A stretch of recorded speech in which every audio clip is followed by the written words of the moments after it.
ओम शांति।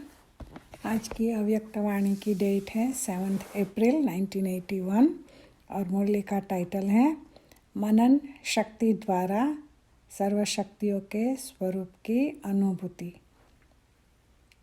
आज बाप दादा अपने सर्वकल्प पहले वाले सिकिलदे बच्चों को देख हर्षित हो रहे हैं। जैसे बाप अति स्नेह से बच्चों को सदा याद करते हैं, वैसे ही बच्चे भी सदा बाप को याद करने व बाप की श्रेष्ठ मत पर चलने में दिन रात लगे हुए हैं। बाप दादा बच्चों की लगन, बच्चों की दिल व जान, सिक व प्रेम से सदा सेवा में लगन देख सदा ऐसे बच्चों को आफरीन देते हैं। बच्चों का भाग्य के पीछे त्याग देख बाप दादा सदा त्याग पर मुबारक देते हैं। सर्व बच्चों का एक ही संकल्प बाप को प्रत्यक्ष करने का व स्वयं को संपन्न बनाने का। यह भी देख बाप दादा खुश होते हैं। क्या थे और क्या बन गए, इस अंतर को सदा स्मृति में रखते हुए सभी इसी ईश्वरीय नशे में रहते हैं। इसको देख बाप दादा भी फखूर से कहते हैं, वाह संगम युगी बच्चे वाह, इतने तकदीरवान जो अब लास्ट जन्म तक भी आपके तकदीर की तस्वीर मस्तक में महिमा द्वारा, मुख में गीतों द्वारा और हाथों से चित्र द्वारा, नयनों में स्नेह द्वारा तकदीर की तस्वीर खींचते रहते हैं। अब तक भी आप श्रेष्ठ आत्माओं के शुभ घड़ी को याद करते रहे हैं।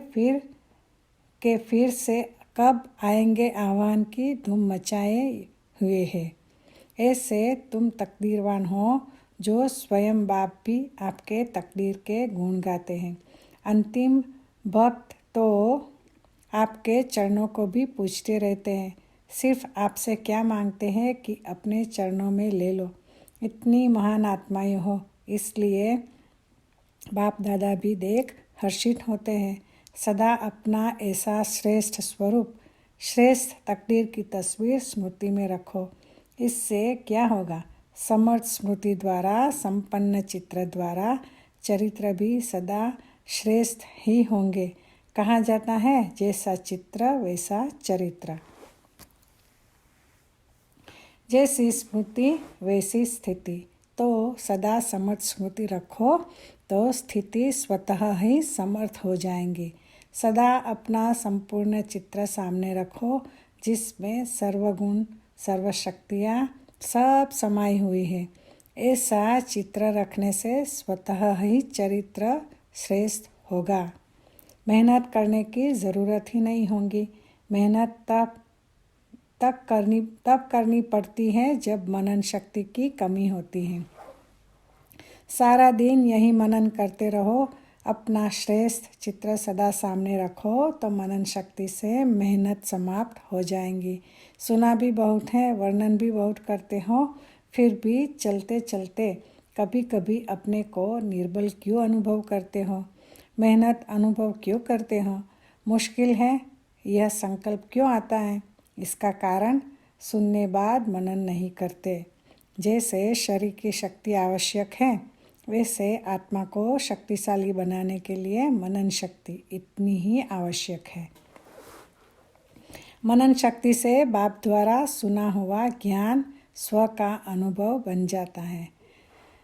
जैसे पाचन शक्ति द्वारा भोजन शरीर की शक्ति खून के रूप में समा जाता है, भोजन की शक्ति अपने शरीर की शक्ति बन जाती है, अलग नहीं रहती। ऐसे ज्ञान की हर पॉइंट्स मनन शक्ति द्वारा स्व की शक्ति बन जाती हैं।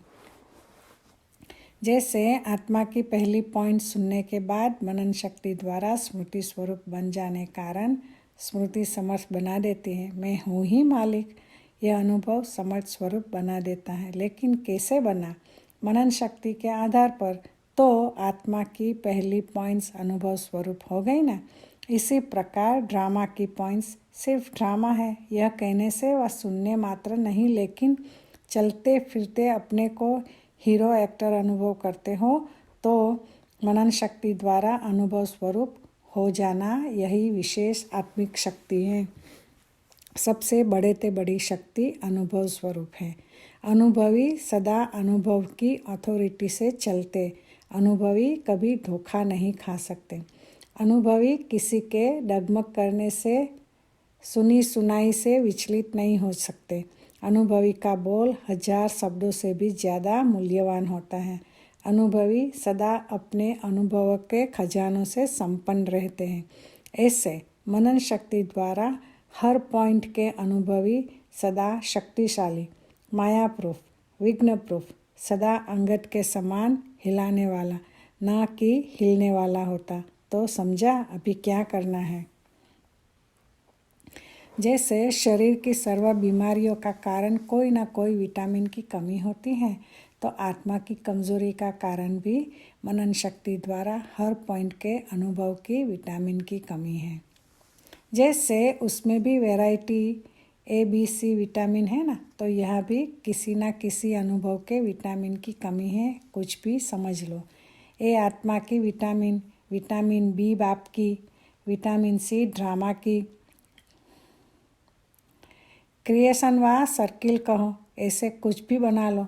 इसमें तो होशियार हो तो चेक करो कौन से विटामिन की कमी है। आत्मा की अनुभूति की कमी है, परमात्मा संबंध की कमी है, ड्रामा के गुह्यता के अनुभूति की कमी है, संपर्क में आने के विशेषताओं की अनुभूति की कमी है, सर्व शक्तियों के स्वरूप के अनुभूति की कमी है। और वही कमी मनन शक्ति द्वारा भरो। श्रोता स्वरूप व भाषणकर्ता स्वरूप। सिर्फ यहाँ तक आत्मा शक्तिशाली नहीं बन सकेगी। ज्ञान स्वरूप अर्थात अनुभव स्वरूप। अनुभव को बढ़ाओ और उसका आधार है मनन शक्ति। मनन वाला स्वतः ही मगन रहता है। मगन अवस्था में योग लगाना नहीं पड़ता, लेकिन निरंतर लगा हुआ ही अनुभव करता है। मेहनत नहीं करनी पड़ेगी। मगन अर्थात मोहब्बत के सागर में समाया हुआ।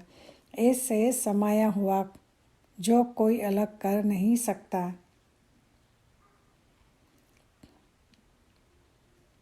तो मेहनत से भी छूटो। बाहर मुक्ता को छोड़ो तो मेहनत से छूटो और अनुभवों के अंतर्मुक्ता स्वरूप में सदा समा जाओ। अनुभवों का भी सागर है। 1-2 अनुभव नहीं, अथाह है। 1-2 अनुभव कर लिया तो अनुभव के तालाब में नहीं नहाओ। सागर के बच्चे अनुभव के सागर में समा जाओ। तालाब के बच्चे तो नहीं हो ना। यह धर्म पिताए महान आत्माएं कहलाने वाले, यह है तालाब। तालाब से तो निकल आए ना। अनेक तालाबों का पानी पी लिया, अब तो एक सागर में समा गए ना। ऐसे सदा समर्थ आत्माओं को, सदा सर्व अनुभवों के सागर में समाई हुई आत्माओं को, सदा अपना संपूर्ण चित्र और श्रेष्ठ चरित्रवान आत्माओं को, सदा श्रेष्ठ भाग्यवान आत्माओं को, सदा अंतर्मुखी, सर्व को सुखी बनाने वाली आत्माओं को, ऐसे डबल हीरो आत्माओं को बाप दादा का याद प्यार और नमस्ते। पार्टियों से सदा स्वयं बाप के समीप रत्न समझते हो। समीप रत्न की निशानी क्या होगी? समीप अर्थात समान, समीप अर्थात संग में रहने वाले। संग में रहने से क्या होता है? वह रंग लग जाता है ना। जो सदा बाप के समीप अर्थात संग में रहने वाले हैं, उनको बाप का रंग लगेगा तो बाप समान बन जाएंगे। समीप अर्थात समान ऐसे अनुभव करते हो।